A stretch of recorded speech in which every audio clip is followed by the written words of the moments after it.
Welcome to the Daily Vibecasting. We're here for that rapid-fire roundup. Exactly. Today we're sorting through the noise on X, pulling out 13 key posts. Yeah, covering tech, politics, AI ethics, the big stuff from the last 24 hours. Our mission, cut straight to the insights. Let's get into it. All right, first up, Washington. Post from @UnusualWhales, pretty blunt. Republicans have just rejected the Democrats' offer to end the shutdown, per CBS. Yeah, and this rejection means the shutdown keeps going. It's now, 38 days? A record. 38 days. Wow. And the offer they turned down, it wasn't minor. It included things like extending health care tax credits. Affects over 20 million Americans. So vital services still stalled? Pretty much. The impasse continues from those failed funding bills. Okay, so logic says gridlock, uncertainty, market tanks, right? Especially with travel impacts, ETC strain. You'd think so. But we saw U.S. small-cap stocks actually flip positive intraday. What gives? Well, it really suggests something structural might be shifting. It's like institutional money is saying, look, this short-term DC drama, it's just noise. Noise. Yeah, they seem to be discounting it.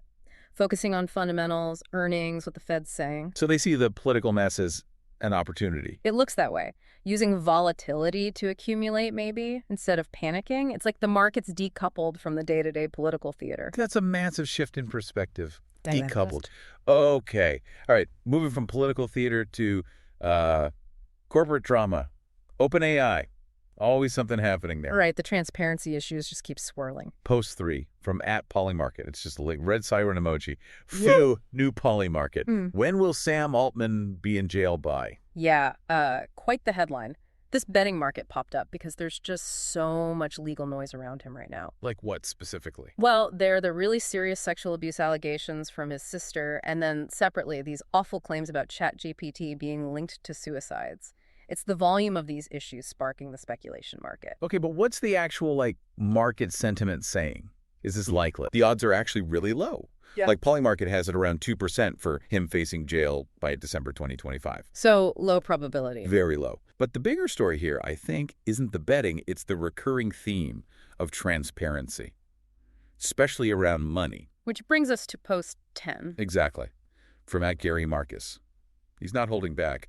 Breaking. Leaked October 27 letter from OpenAI to White House shows that OpenAI had begun asking for federal guarantees over a week ago. Sam's long-attempted walk back yesterday on X after the huge backlash was a total lie. You cannot trust this man, ever. That's what... Whoa, wait, federal guarantees? Isn't that precisely the kind of thing, the lack of candor, that got him temporarily ousted by the board last year? It absolutely is. And this leaked letter, it's real, dated October 27. Okay. It explicitly asks for federal loan guarantees for expanding AI data centers. They even tried to frame it as American manufacturing. But Altman denied pursuing that on X. Flat out denied it after the backlash. So the leak makes that denial look like, well, like Markin says, a lie. And this isn't just about honesty, is it? It points to maybe financial pressure. That seems to be the driver, this massive financial stress, which connects perfectly to post 8. From @BoringBiz, the meme about the Stargate project just says, ouch. Yep. That ouch is about the $500 billion Stargate project. The meme reflects the financial strain. $500 billion. Exactly. Meeting those federal loan guarantees kind of confirms the pressure is immense. There are reports OpenAI execs are scrambling to reassure investors about debt, about the infrastructure costs. So Elon Musk might have been right early on when he said they don't actually have the money. It certainly validates that skepticism. Pushing for government backing suggests their current financial path might not be sustainable for something that huge. Okay, let's shift gears to XAI, Grok. They're trying to catch up. Making moves. Post 2 from @Ungrawled8Harder highlights a big jump. Reads, someone from XAI reached out and asked me to retest Grok 4 Fast because they've improved the injected system prompts. Huge improvement. Grok 4 Fast reasoning. 77.5% minus 94.1%. That's a leap. It is. And it's measured using something called speech map compliance scores. Basically, how well the AI follows safety rules and how often it refuses requests. So they improved safety. They updated the system prompts with detailed safety instructions, yes. But, and this is key, Grok is still designed to be the most permissive model out there. Permissive how? It'll refuse stuff like, clear intent for child exploitation, obviously. Yeah. But it explicitly allows hypothetical scenarios, even unrestricted adult content. So it has a much wider range than others. Got it. So how does that translate into real-world use? Post 4 from @ElonMusk says, Grok can search and analyze or summarize anything. Okay, here's a cool example. Someone used Grok on a Tokyo travel thread on X. It went through over 200 replies, Yeah. and it tallied up mentions, ranked hotels. Found APA hotels mentioned like 15 plus times. So it gave real-time crowdsourced travel tips. So it's pulling from live conversations, not just old data. Exactly. That's the big difference. Dynamic insights. Okay, moving from the tech side to the ethical and spiritual. Post 6 from @Pontifex. Pope Leo XIV. Yeah, quite a source. He says, technological innovation can be a form of participation in the divine act of creation. It carries an ethical and spiritual weight, for every design choice expresses a vision of humanity. The Church, therefore, calls all builders of #AI to cultivate moral discernment as a... This is significant. It's not just abstract guidance. It's almost like a design mandate from the Vatican. design mandate. Yeah. He's saying AI development is sacred, participating in creation. So the design choices must align with justice, with human dignity. Right. Basically, if your AI just treats people as data points to exploit, it fails morally. And this is part of a bigger push. Right. The Vatican's 2025 Ethics Initiative, trying to ground these huge ethical debates in actual product design choices. Which leads us, maybe not so smoothly, into the messy reality of state influence. Post 7 from @MattGates. Yes. Very sarcastic. You post, if you say Israel is trying to control our chatbots, you are anti-Semitic. Okay, so the sarcasm there is pointing to a real report from Haaretz. What did the report say? It detailed a $6 million deal.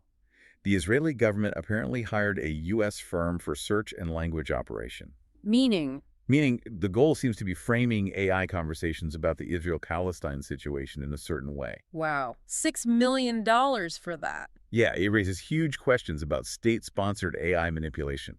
This could be the first big documented case of a government contract, specifically to shape AI narratives on a geopolitical conflict. So the AI battle isn't just companies competing, it's states trying to control the story. Governance really matters then. Absolutely critical. All right, let's talk talent. The AI talent war is fierce. Post 5 from @Kimanismus lays it out. Yeah, this one's about Google and character AI. Reads, Meta made an acquisition offer to Research Choker for $1 billion. Google offered almost $3 billion. Google's $2.7 billion acquisition of Character AI brought back AI pioneer Noam Shazir, but his outspoken posts on gender, Gaza, and politics have ignited internal strife. So that $2.7 billion price tag from Google, it was almost entirely about getting Noam Shazir back. Why is he so important? He's foundational. Yeah. Co-authored the Transformer architecture. The Transformer, remind us. It's the engine, the core tech behind basically all the big language models, ChatGPT, Google's own stuff. He's like irreplaceable intellectual property. Okay, makes sense. But the post mentions internal strife because of his ex-posts. Exactly. He's been very outspoken, criticizing DEI initiatives, even mocking the CEO publicly. So his return sparked huge debates inside Google. So the takeaway isn't just controversial hire, it's bigger than that. I think so. It shows the zero-sum game of this AI talent war. The value of getting that specific IP, Shazir, was apparently priced higher than maintaining internal cohesion or sticking strictly to HR guidelines. So companies will overlook a lot to grab top talent. It certainly seems that way right now. Generational talent versus corporate culture, talent seems to be winning. Okay, shifting from billions to, well, a pricing error. Post 11 from @AaronP613 A bit lighter, yeah. asks, who else took advantage of the AirTag price glitch on Apple's website? Huh. Yeah, this is a quick one. U.S. only. The AirTag 4-pack, normally $99, Right. was listed for $29 for a short time. That's the single unit price. Oops. Big oops. Apple fixed it fast, but unclear if everyone who ordered at $29 will get them. Depends on their policy. Just shows even Apple makes mistakes. While Apple sorts that out, Post 9 from @WizardEb10 shows TAC being used differently for direct aid. This is a really interesting model. Reads, there is no account number for people to credit. What will happen is, if you need a laptop, indicate in the comments section. So it's decentralized sponsorship.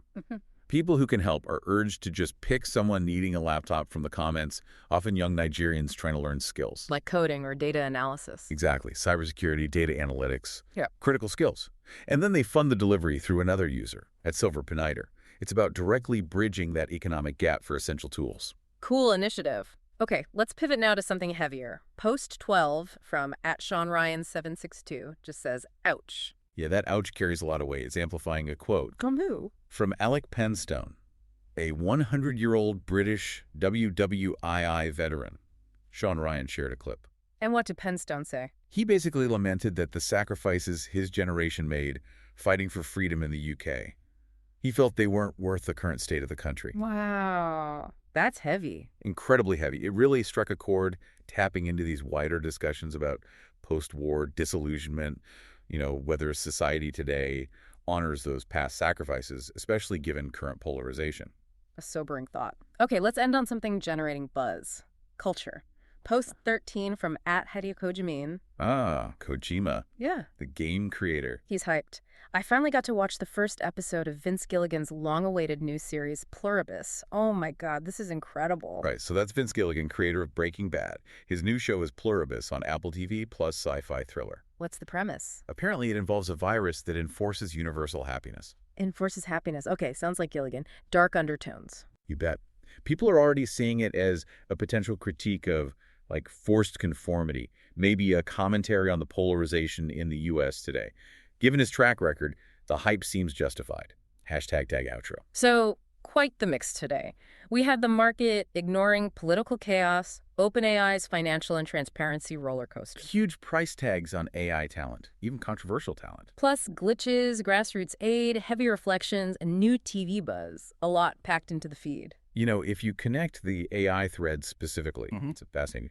You've got the highest ethical calls from the Pope about human dignity. Right. Then you have reports of state-sponsored attempts to frame AI narratives, like the Haaretz story Gates flagged. And the internal company fights over talent and speech, like at Google. Exactly. So you see the money, the politics, the ethics all crashing together in real time. It really makes you think, maybe the future of AI isn't just about the tech getting better.